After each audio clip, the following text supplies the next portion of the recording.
I've always felt that seniors were savvy, frankly. And I was so excited when Ann Goldberg decided to start a company, and she called it Savy Senior Services.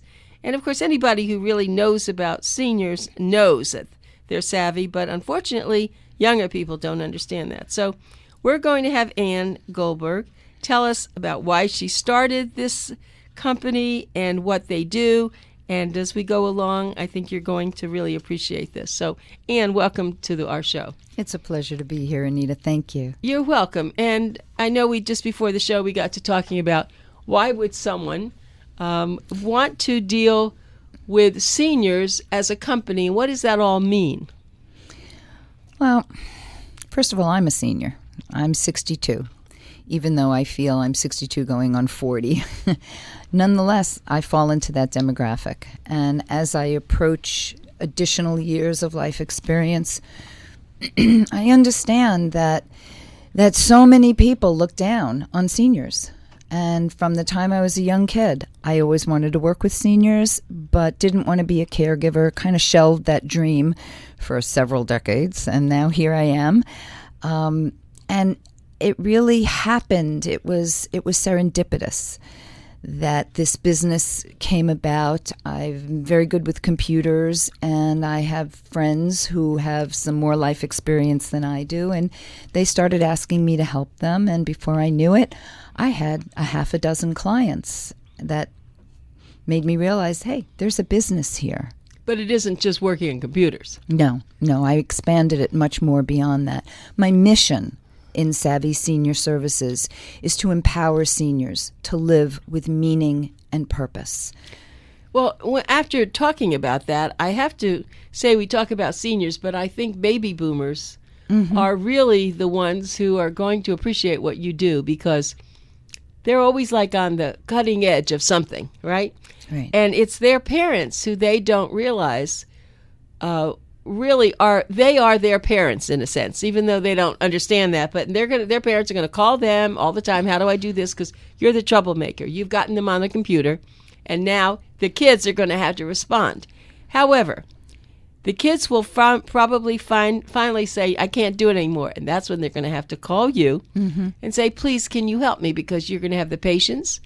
And hopefully you're going to be able to make this into a big club. I know you call it Savy Senior Services, but it's probably going to be called Savy Senior Club. Because I could see that happening. Yeah, I could see that happening, because they're going to all want to get together and share, and hopefully you'll make this into a movement where they'll go and help other people. That's the whole goal. And in fact, Savy Senior Services does 4 things. And what you just said leads right into it. Of course, we teach computers to seniors, both in group classes and private instruction. And I keep my costs very low for private instruction because I want the seniors to use me.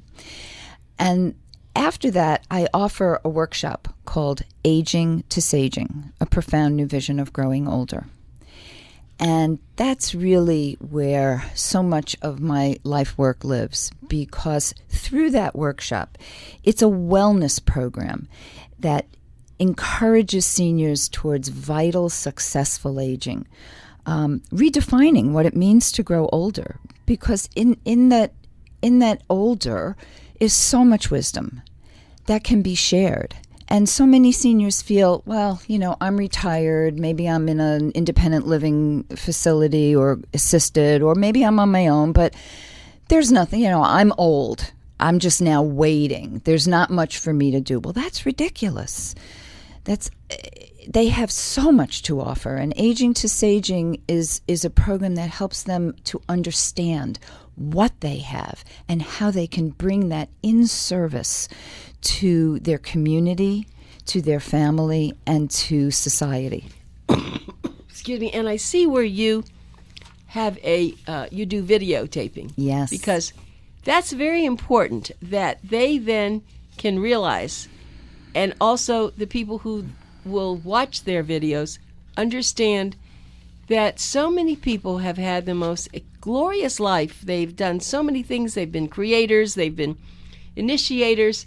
And just because their hair has turned white, or because maybe they skip, their beats aren't as fast, they really are not only a joy, but a real resource for our society, and we cannot put them aside. I mean, I have been, in 1992, my husband and I wrote a book called Live to be 100 Plus, and I've always believed that if people were encouraged, they could live to be 100 and be Yes. productive, don't you? Yes, absolutely. Actually, there was a study done in a town in Japan where they have the longest lifespan. Not so much in the number of years, but the average lifespan is a solid 5 years longer than anywhere else in Western life. And in this study, they came out with 3 reasons why they live longer. First of all, they eat well. They don't eat processed food. They eat clean, wholesome, natural foods. They never retire. When they finish their main career, they move to a farm, and then they take up farming. And that leads to the third thing, they don't stop moving.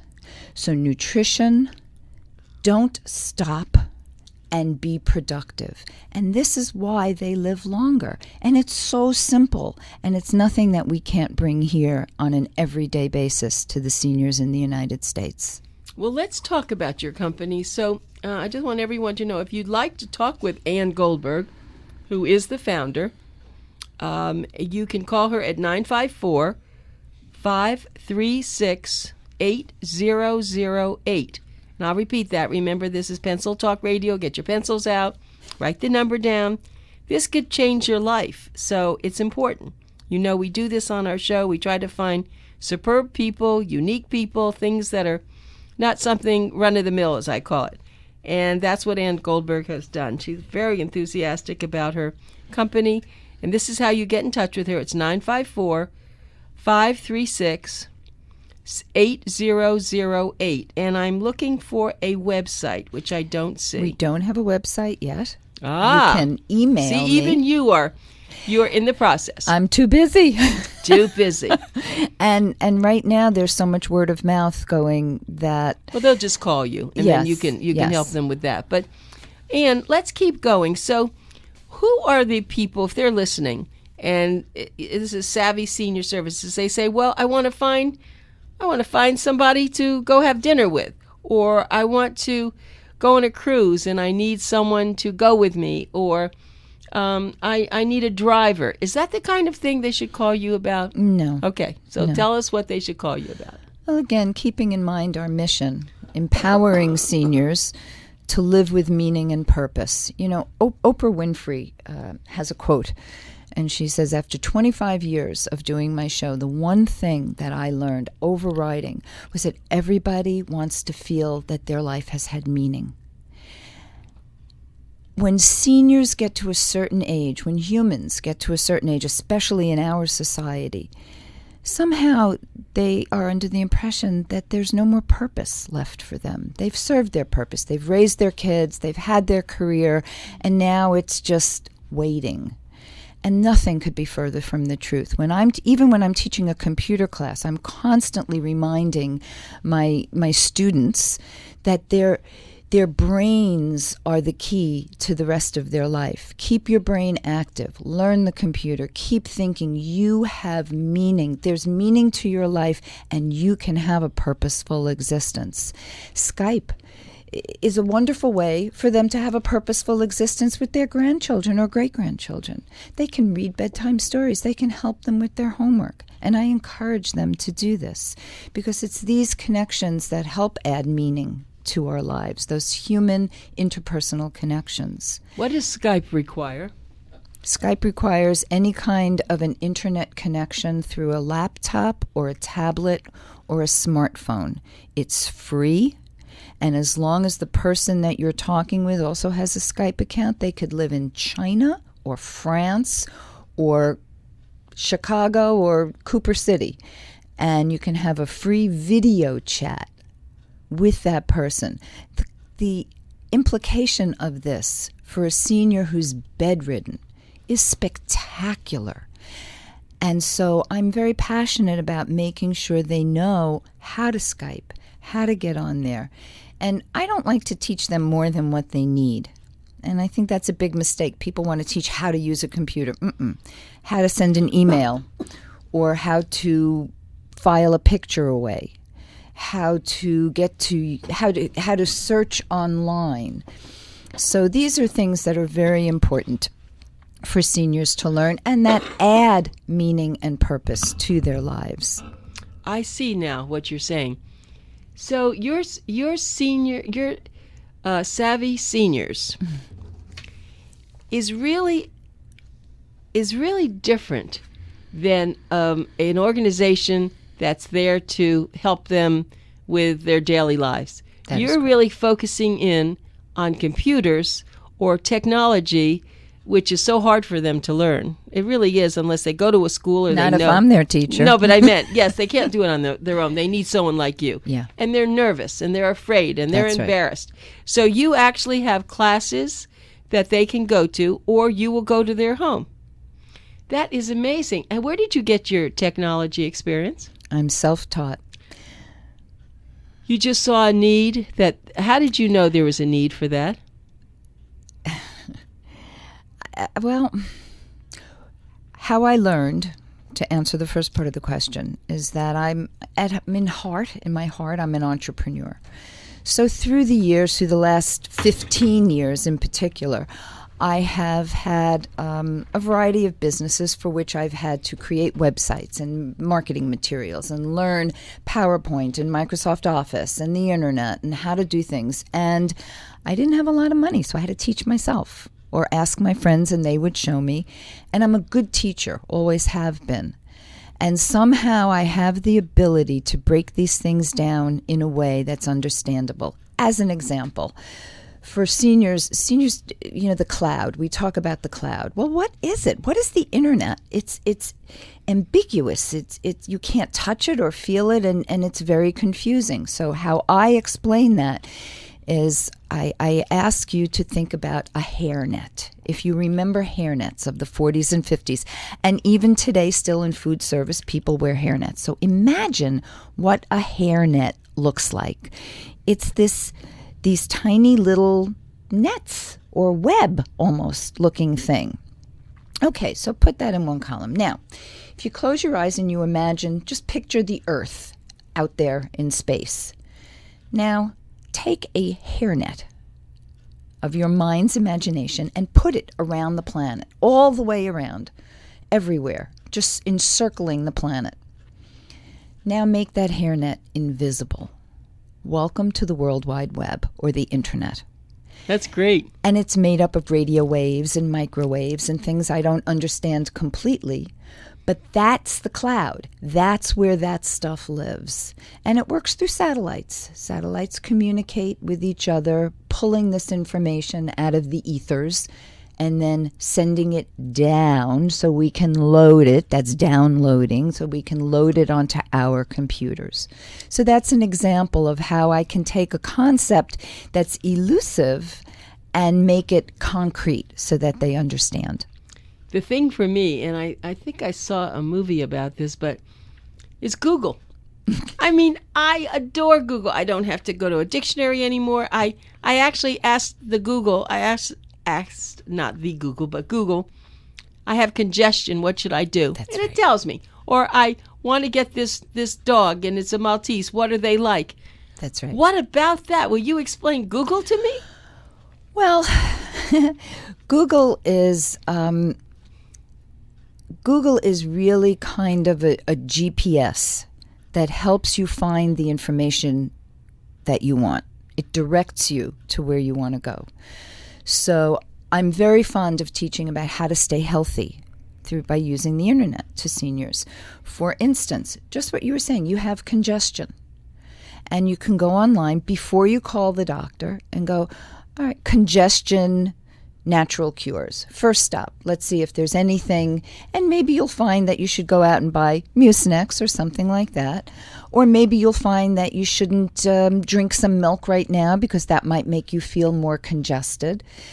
Little tips and hints. There are many, many ways that you can stay healthier by learning how to use the internet. And Google is the director, like I said, the GPS that gets you where you want to go. And I think that's the best way to really explain it without getting technical. I can see why you're going to be very successful, because you do have a knack And I'm extremely pleased that you're here and that we're doing some stuff with you because this is really so close to my heart. I mean, I think that what you're doing for the senior adults who really think they're all young at heart, many of them do. If they're going to call you and they want to be on the computer, they really don't want to be put aside. No, not at all. And what I've learned is that, many seniors will tell me, I bought an iPad and I signed up for the lessons, and that's great.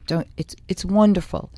There's just one itsy-bitsy problem. The lessons are given by young kids who don't have any experience with rotary telephones or even wired telephones. They come from a completely different generation. They won't watch anything that's in black and white on television because it's alien to them. They think that that's just, junky old stuff. So for me, when I sit down with them, I remember all of that. I was born in 1952. So I can relate in a way that a young person can't, and somehow have the ability to know just how much information. And patience is such a key. And for whatever reason, I have unlimited patience with seniors. And my little trick is, if I ever feel a little niggle of impatience coming in through me, I just smile. And in that smile, I see that person just trying to do their best. And any shred of impatience leaves me, and I'm able to just sit there and with a smile on my face get them to somehow understand what it is. It's up to me to figure out how to communicate it to that person, because everybody learns differently. Okay, but something that happens even to me, and I use a computer all the time, I'm into a lot of tech.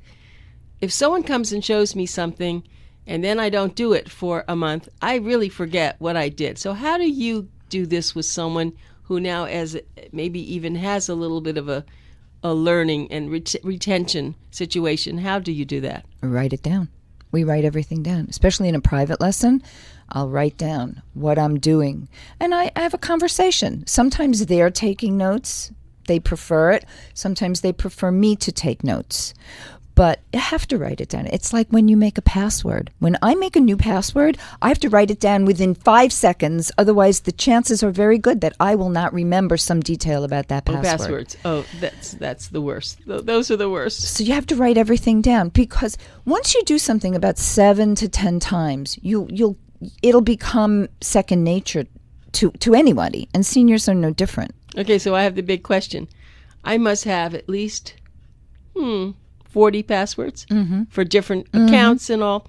Should I have, and they're all different, should I have just stuck with one and kept, I shouldn't have. See, I didn't, and now it's like, I'm not sure which one. I always have to go to my sheets. I go to my iPhone. I have them all in one place. The same thing? I do. I have them in one place. And I'll also recommend Dashlane. D like David, A, S like Sam, H, L, A, N like Nancy, E, Dashlane. It's a free password program that you can put on your computer. And after there was a recent, the Russians sort of hacked into millions of emails, and I got an email from Dashlane within 24 hours saying, we're safe. We were not hacked. Your passwords are safe with us. It's a certain kind of military encryption that they use. Is it something you pay a fee for? No, it's absolutely free. Dashlane. And what happens is when you go onto a site, like when I go onto my bank, Dashlane knows my password and it automatically signs me in. After the first time, you go on once, Dashlane remembers it, and then when you go on in the future, it's remembered. Well, for no other reason, you have done it for me. I can't believe this. Okay, so while Anita is catching her breath, that's why I looked up congestion. Yes, I understand. But this Dashlane, so these are the kinds of things. So you find these things, and then share them. Yeah, absolutely. Oh, and I teach seniors how to read a URL, how to read search results, so you know that when you're on the internet, you're going to information that you can rely on, whether it's for health or social things, whatever it is. You have to learn how to read that URL in order to be on the internet safely. I would also like to talk a little bit about the legacy work that I do. We started Please. to talk Yes, about please do that. For me, we all have so many stories, and that's one part. And the other part is, while I personally have the belief that we are one race human living on one planet Earth, and that we're all in this together, I think that culture and tradition are the texture that makes life rich. And so much of that is being lost from one generation to the next. So in a legacy book or video, it's very important to me to not only capture the stories of a person's life and their accomplishments, but also the history, the ancestry, the culture and traditions, so that if a great-grandchild in the future suddenly finds himself in the possession of their grandmother's teapot, they'll now know that this teapot came to the United States when that person emigrated from, whether it was Poland or Ireland or Italy or wherever they came from. And suddenly now this little teapot has meaning. And maybe that grandchild will actually have a feeling to keep that teapot safe and hand it off to their children. It's little things like that. But most importantly, it's the wisdom. The legacy books and videos are sort of a marriage of an ethical will in which a parent gives their values as opposed to their valuables to their heirs. And their values are their wisdom, and perhaps if they're an affluent family, the responsibility that comes with that affluence. And if they're not, the traditions and richness of a life well lived. And I'm looking at something, just jumping on something else. You're doing something called memory care videos. That's really incredible. Tell us about that. Well, once I found myself involved in the world of seniors, it's impossible to not be in the world of dementia. Approximately 50% of people over the age of 80, according to today's statistics, will fall prey to dementia. However, there's a way to get around it, and it's got to do with cognitive stimulation therapy. And this is something that's been around for about a decade or more. The Alzheimer's Association has a whole page on it. The National Institute of Health writes about it, but nobody talks about it. I learned about it, and I realized that in my videos, I could come up with something that falls into this category of cognitive stimulation therapy. And that's a short 10-minute video based on a roughly 2-hour interview with a patient. And it's them saying, giving their name, telling who they love, their spouse, their children, their grandchildren. And while they talk, we're showing pictures from 50 years ago, from 20 years ago, present. We're playing music that they love. We're asking them, and they're talking about their greatest accomplishments, what they want to be remembered for. And this little 10-minute video, which is a type of reminiscence therapy, can then be watched by that person every day, as many times a day as they need to remind them of their life, of who they are, who they love, and who they have been. Oh, I am so impressed. When I first started to read about what you're doing, I really wasn't as sure about, now that you're on the radio, what you're doing. You're really getting into the heart and the essence of that senior, especially when you're taking on the living legacies. And then this is a tough one, the memory tool. That's something that is so valuable, but I don't know of anyone doing that. I know other people doing videos. Yes. But that is extraordinary, and I'm so glad that someone like you, obviously I think people can feel it even on the radio, the heart that you have for this. I have great love for you're feeling good seniors. about this new company, aren't you? I don't work. I get to play every day when I do. When I'm teaching the computer or interviewing somebody for a legacy project or teaching anything having to do with making life more meaningful and purposeful for seniors, it's a sheer delight for me. It is not work. Anne, a lot of times the adult children of the seniors don't know what to buy them. They buy them more candy, or they buy them another bathing suit or something that no one's going to use. But I would say this is what they should buy them. They should buy them a series of time with you for the computer or for video. This is a beautiful gift. You really have to design a gift package. I can see this being exactly what's going to happen. Well, it is. It's so obvious that they could say, look, Mom, I'm going to send over this very nice woman who owns this company. She's going to come to your house, and you're going to learn how to Whatever just, it even is. if it's just have email, if That's it's right. nothing more than that. Or she's going to do a living legacy so we, the family, know a lot more about you than we really know. And the thing is, I can go in there and teach. Many kids will say to me, well, I can teach my mother that. I said, uh-huh. And what happens when she starts getting cranky? And go, well, I don't have patience for that. Well, I do, because I have no spark with that person. I'm just there to enjoy and to make them live better. So I don't get upset. There's nothing that they can do to upset me. And they might not tell everything To their directly to children. their child, but they'll tell. And I can see that happening. Yes. And so you actually use pictures when you're talking to do the, maybe not the living legacy, but the legacy for everything. Absolutely. We'll in the interview process, we look through old pictures because that's what sparks a memory. You go back true. to your wedding or your birth of this one or a party, and all of a sudden you remember, oh, yes, this incredible thing happened then, and it changed my life. So pictures become a very important part of the legacy process. They spark the stories. So do you also? So you must bring your video camera for your Yes. taking. Yes. Well, this is just extraordinary, and I think you have really hit the right occupation. I mean, this is a company that I know you invented, but I think it's going to be wonderful. So Ann Goldberg, thank you for being here. She is local here in South Florida, but I'm sure she can do things across the world with her internet. The phone number to reach her is 954-536-8008. Thank you very much, Ann. Thank you, Anita, so much.